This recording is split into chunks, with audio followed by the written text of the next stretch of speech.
ആ അമ്മ തൻ്റെ ഒരു മകളെ കുട ഉണ്ടാക്കി വിൽക്കുന്ന ഒരാൾക്കും മറ്റേ മകളെ ഐസ്ക്രീം ഉണ്ടാക്കി വിൽക്കുന്ന ആൾക്കുമാണ് വിവാഹം കഴിപ്പിച്ചു കൊടുത്തത്. പക്ഷേ അന്നു മുതൽ അമ്മയ്ക്ക് ദുഃഖമാണ്. കാരണം മഴയുള്ള 6 മാസം മാത്രമേ കുടവിൽപ്പന നടക്കുന്നുള്ളൂ. ബാക്കി 6 മാസം തൻ്റെ മകൾ എങ്ങനെ ജീവിക്കും? അതുപോലെ തന്നെ ചൂടുള്ള 6 മാസം മാത്രമേ ഐസ്ക്രീമിന് വിൽപ്പനയുള്ളൂ.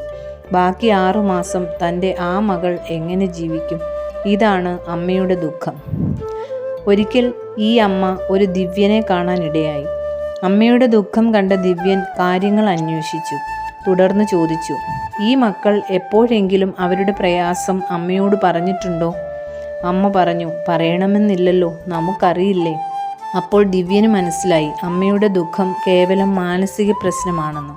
ദിവ്യൻ പറഞ്ഞു,